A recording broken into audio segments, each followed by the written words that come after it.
too slow. So I pulled up that song instead. How y'all doing? How was y'all's weekend? Tell us something good or something that you're grateful for today. As Almer's getting on, there's got to be something that you're grateful for.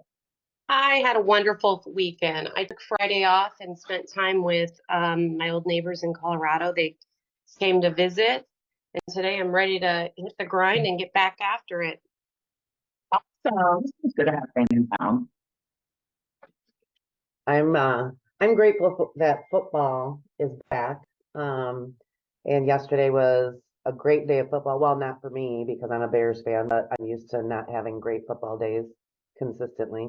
But just the NFL. It was fun. It was fun, wasn't it? For a minute there, I've been so immersed in high school football recently that this weekend, when I was watching the football games, I wasn't learning that this weekend was football start season for pro. And they kept calling, wow, what a great way to, Miami won, and they kept saying, wow, what a great way to start the season. I'm like, the season hasn't started yet. You're talking about, like, hey, that was high school. This is pro. I was like, this is awesome. I was happy. So I hear you. You know, the Texans lost, but they always lose, so I'm not worried about that. I'm gonna go back to Omaha on Friday and watch my nephew kick in his senior year at his high school football game. So I'm really excited about that. Fun. We're gonna fall too. Some nice fall weather. That's cool. Anyone else want to tell something good? Yeah, this weekend, like the other, it's my first weekend off in like 2.5, 3 weeks. First day off, actually. And we went to the beach with some friends on Saturday.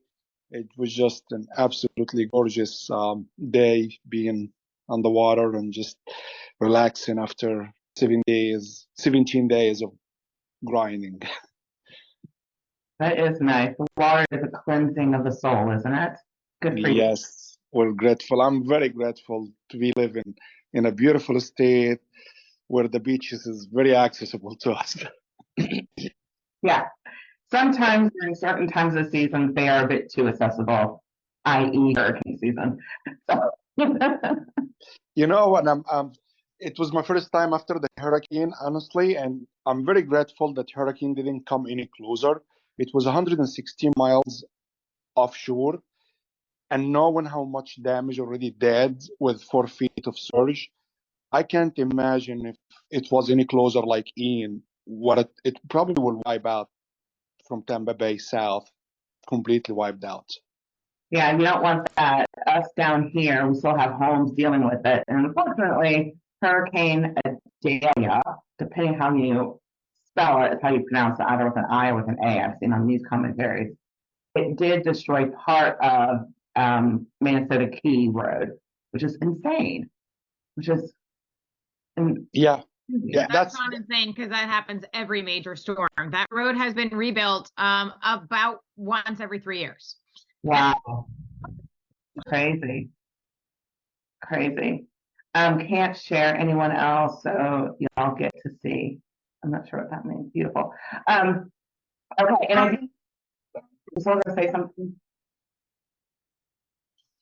Nope, okay, I do want to introduce y'all one of our newest agents. She's on here for the first time, and that is Cheyenne Winkle. So everyone, welcome Cheyenne. She is one of our new agents down here. Hi, welcome, Cheyenne. We met. Welcome. Good to see you. So, Cheyenne, tell us a little bit about yourself. I just got into real estate actually. So I've been a manager at Parasail Englewood off of Beach Road. And my boss is actually the one who got me interested in that. He's been buying and selling houses and fixing them up for the past couple years, trying to get out of parasailing. So he actually told me if I got into real estate that he would use me as his agent instead, which is really nice because he buys quite frequently. So, yeah. Doing an open house this weekend with Faith on the Sand Dollar home team, and she's been in the office literally every day since she started the week before last Friday. So You go, girl. yeah, if y'all see her in the office with all the other new agents, definitely come stop by, share any tidbits that you might have. So, okay, what I would like to do today is today's obviously marks a really special day in our lives. It's 9/11, and I always feel that there's this old Egyptian philosophy is that there's two types of death. The first one is when someone actually passes, and the second is when the last time that person's name is said.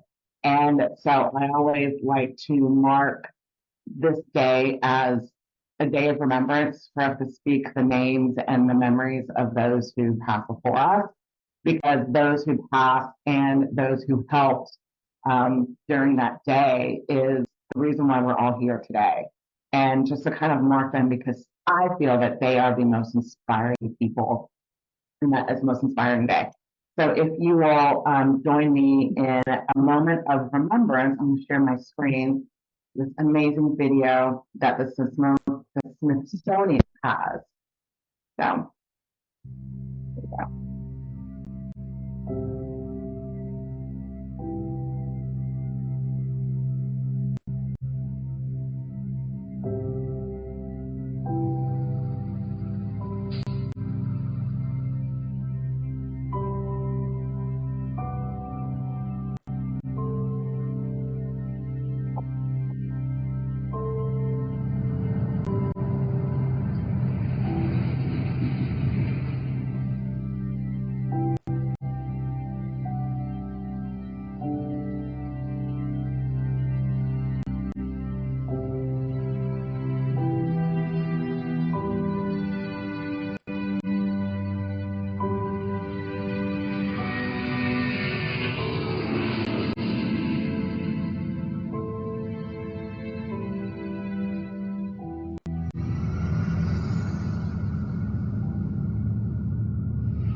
Plane or possibly a 737 passenger jet flying into the World Trade Center. It appears to be still embedded inside the building.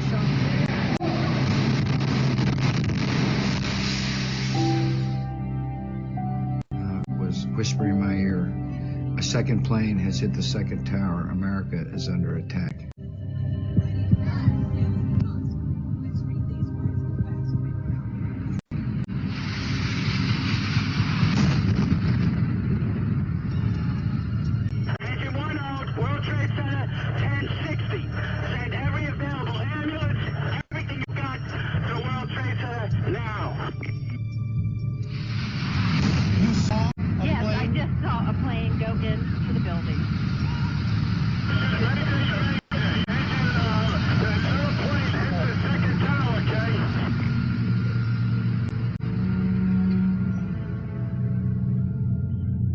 Jumping out the windows.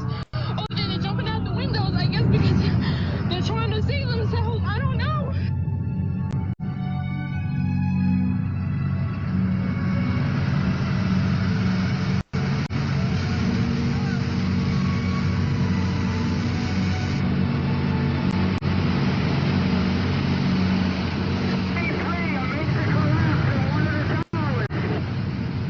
There have been attacks in two American cities, New York and in Washington. The trade centers here in New York have been hit by airplanes. In Washington, there is a large fire at the Pentagon. The Pentagon has been evacuated. And there, as you can see, perhaps the second tower, the front tower, the top portion of which is collapsing. The other tower just collapsed. Ready to collapse.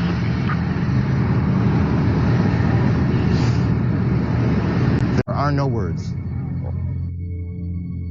Thousands of lives were suddenly ended by evil, despicable acts of terror.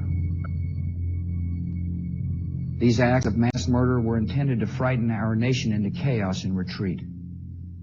But they have failed. America today is on bended knee in prayer for the people whose lives were lost here, for the workers who work here, for the families who mourn. This nation stands with the good people of New York City as we mourn the loss of thousands of our citizens. I can hear you.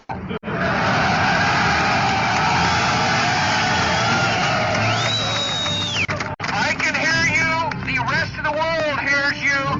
And the people who knock these buildings down will hear all of us soon.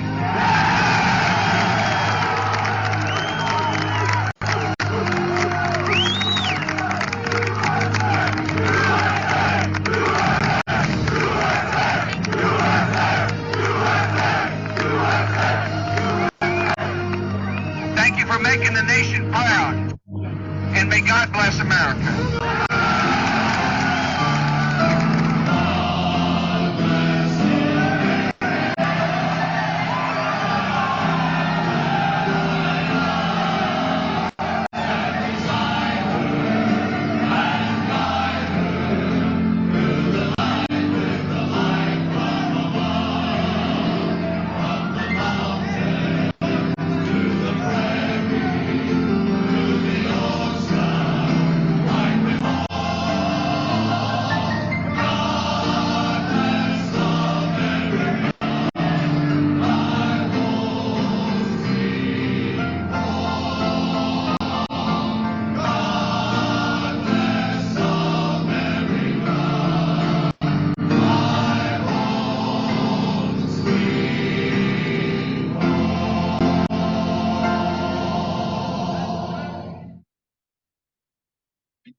Okay, I really wanted to share that. Anyone want to talk about their moments that, or what they remembered they were doing that day, or a story they like to share? So I know that my mother was, she was a district employee, and if you look, the president was actually in Sarasota at the time. Yeah. And she was at that school where he was at, and she was preparing for his speech that he was going to be doing, and she was getting the technology ready. And she said it was a whirlwind in a matter of seconds. She said it went from everything to the whole entire, everything was shut down. The roads were shut down. I mean, it was like instant shutdown mode because he was here. And they had to figure out, how do we get him protected and get him out of here and not be in the area? I mean, I was at college, and I remember one of the things that struck me was the fear that lingered afterwards. We had a whole chunk of students who didn't come back to campus immediately because they were, and you know, campuses are well known for having people from around the world. And it just, we were trying to figure out, I was a TA for a class of 300, and it was, how do you educate those people who can't come back to class because they're fearful? Yeah. Yeah, it was crazy. Anyone else? My husband was supposed to go that day to the city. He worked downtown, but something happened and he had to stay, and he didn't go. And he saw the second. He lived right on the river, and he saw the second plane hit. It was very bad. Yeah. But I'm grateful that he didn't go. Yeah, absolutely. I remember my cousin actually worked at the World Trade Center, and he decided to go look for different opportunities. And he had his now, well, soon became his employer, said, "Hey, I had a cancellation. I know this is last minute, but I have to go travel on the time that we're supposed to. I would like to go travel on the time that we're supposed to. Could we do the interview this morning?" And that was the only reason why he was not in that building. And my cousin was a chief of staff for a congressman. So she was up there, and she dropped off my mom and younger brother at the airport that morning. and they were supposed to fly out, and they obviously couldn't. And I remember my dad and I were at home, and when all this happened, all flights were canceled and grounded for obvious reasons, for good reasons. And my dad was like, I want my family together. And we were telling him, be patient, be patient, be patient. And my dad was like, all of a sudden I was at work, and my mom calls me a couple of days later, and she's like, do you know where your dad is? I go, he's at home. And she's like, no, he's on the road. He left this morning to come pick us up. He's almost here. And so he drove from Houston to DC to pick up his wife and son, because he felt it was really important for him to be with have his family together. And I just think about all the tragedies that we've had between then and now, and in times of fearfulness, like you said, Heather, in times of where your husband was, Evelyn, and my parents, what I feel is the greatest moment is the love you see afterwards, right? The love that comes out in so many different ways. And I think about where we are today in our individual lives and we go through, and just remember that love overcomes fear, love overcomes anxiousness. And when we are in our businesses and we don't know the direction that we want to go, we have this group of amazing people right here that will support us and love us and push us to always do our best and have a safe place. So I'm appreciative of all of you today, and I know that we soar better together and even higher, and that we collectively and individually can serve others every single day in our businesses in the most authentic and in the most reverent way, as a way of honoring 9/11. So I am so excited and blessed to be with all of y'all this morning. So thank y'all for being here. Thank you, Danielle. Thank you, Danielle. That was beautiful. And I've been having a hard time saying anything just because it just chokes me up so much watching that. But yeah, I just remember I didn't that morning I didn't send my kids to school. I'm like, I'm keeping everyone home. We just sat there. It was like, yeah, absolutely. You just wanted to be with the people that you loved, you know? Yeah. And then just calling everybody and checking on everybody and Yeah, isn't that beautiful? All right, so what we're going to do today is we are going to go over our market update. And remember, we do our market update to really help our clients understand the market around them with all the noise that they hear. So, you know, our saying is always people see what's going on nationally and then they put action towards that locally. But when only because they don't have agents like yourselves being able to show them how they should respond to the local market. And so here's a snap for the local market. And again, I'm just going to ask you guys, one, to post this, however you do. But when you post it, don't just post it for the sake of posting it, because that's like every other agent. But share the story that you feel is necessary for your clients, for your audience to hear, so they understand what they're looking at. For those of you who are new to this, these are the 3 counties that we serve. And in each county, what you see bolded is this past 7 days, what's been going on the market. And what's not bolded is the previous 7 days.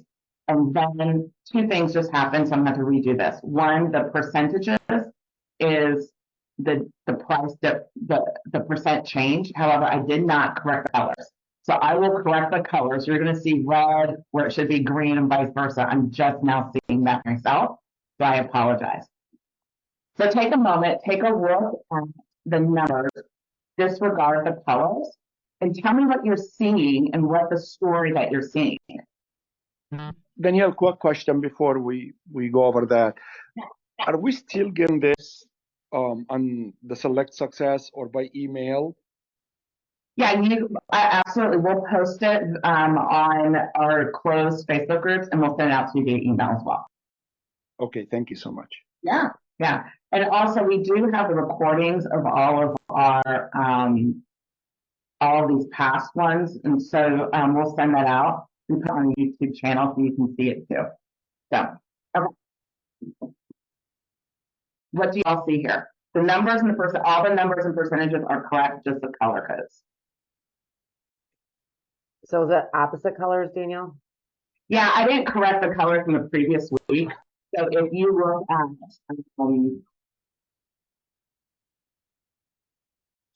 so if you look at Sarasota price reductions, it's 292 this past 7 days. The week prior is 262. So there's 11% change.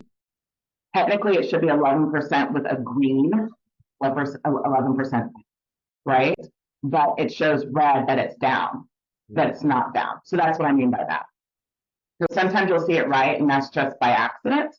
But it's actually, don't just disregard that. Or if you see Charlotte, where it's 6 and 6, so there's a 0% change, that should be a grayed out. Gotcha. So I see price reductions have increased across the board. Listings have increased across the board. Yeah. So in Sarasota, none were sold this past week. Is that not crazy? That's crazy. Yes. I have a client I'm going to see at 11 o'clock who's freaking out that her house hasn't sold yet. Oh, goodness. Yeah. So when you show this, what I would do, let me ask you, because I know what we're supposed to say, but what do y'all feel like if you had a person, a client, that you had a listing right now and it hadn't changed and you're supposed to have a conversation? Like there hasn't. I'm sorry. Likely? What did she just said about nothing has sold in Sarasota? No, it's the same number have sold. 200 sold last week and 200 sold this week. Right. So yeah, thank you for the correction, Leslie. Okay, I was trying to look for a zero here and all I see is that 0%. So yeah. It's just not a change. It's the same as it was last week, right? Yeah, you're absolutely correct.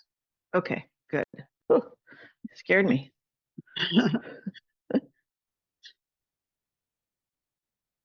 It does I'm look sorry like to across the board, there's more listings than there are sold anywhere. So inventory is going up, that's for sure. Right. Which is going to increase your price reductions and all of that kind of fun stuff. I do city by city, and I do the percentages and amount on the market and how many months of inventory. And I will say Punta Gorda's got a huge jump. I mean, they're, above 5 months. And I'm like, why? But they're very, very seasonal. Right. So how would you tell that to someone who is looking at selling their house right now? What would you say? Is that directed at me specifically? You and anyone else who wants to comment.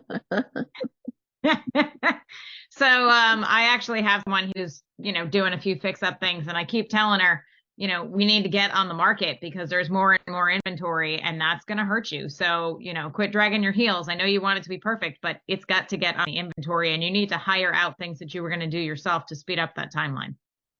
Yeah. Yeah. I love that you want her to, and that you're encouraging her to leverage. Anyone else want to comment? Well, I see that pendings are down across the board. Price reductions are up, listings are up. So this is something we need to look at. Is this just a time of the year, or is it a time of the market, right? Yeah, I will say it's always both, right? To me, again, we look at locally, what's happened the last couple of weeks that kind of slowed things down would be a hurricane, right? So things slow things down on maybe on the buyer side a little bit, right?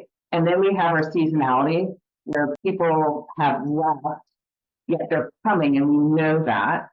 So people on the seller side, people are kind of trying to get a jump ahead by the increase in listings, right? So, hey, I'm ready to put my house on the market now. This is starting to be a good time. And if I was a listing agent, I would start putting houses on the market as well, and then start marketing outside of Florida to where I know my snowbirds are coming. So that way, what else do we need to do? I'm sorry, Leslie? I'm sorry, I thought I was muted.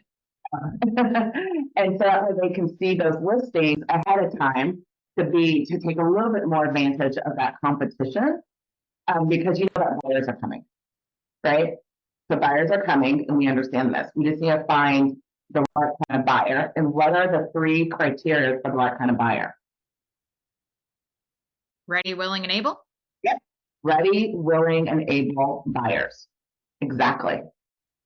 And I will say one thing. Yeah. Keep in mind that Northport is not seasonal. And our months of inventory have stayed pretty steady right around the 3.5 month. But we are not as seasonal, so you don't see as much creeping up as you're seeing in Englewood and in the other areas that are much more seasonal. So just keep that in mind, that that's a good place to focus over the summer. Yeah. And if I was an agent, I would also, if listings are up right now, then that means that there's a lot more sellers out there who want to put their house in the market, right?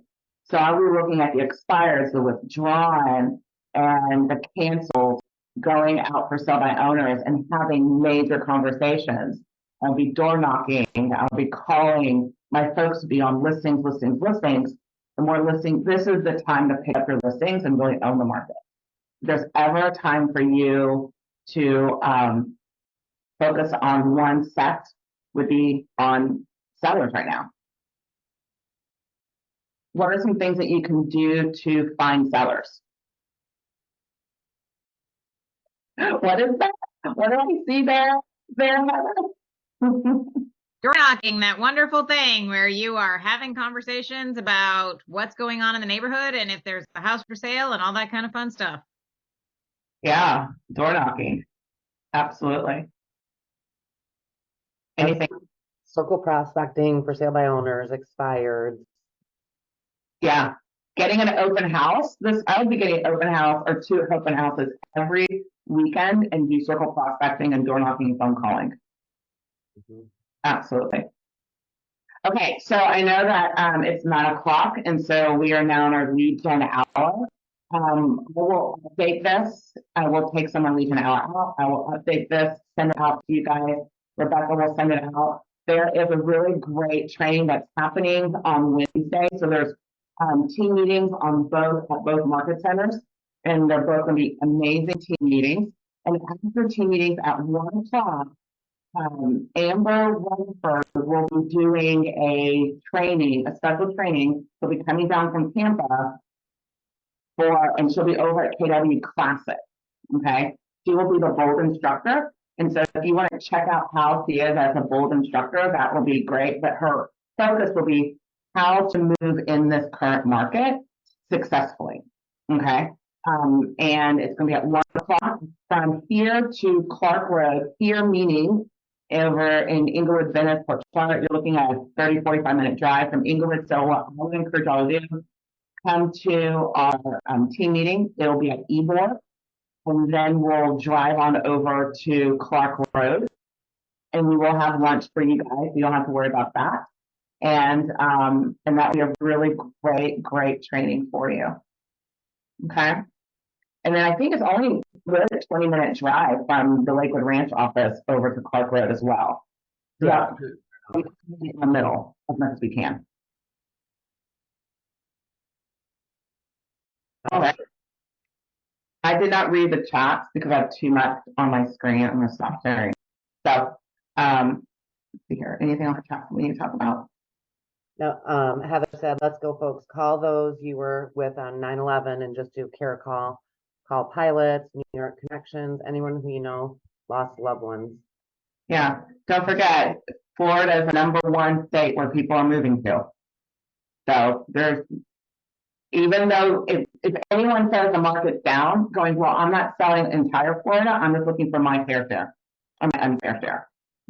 Right? So let's go after it. Encourage you guys, come to your market center, feel the energy. Let's focus on building our business. And we love you all.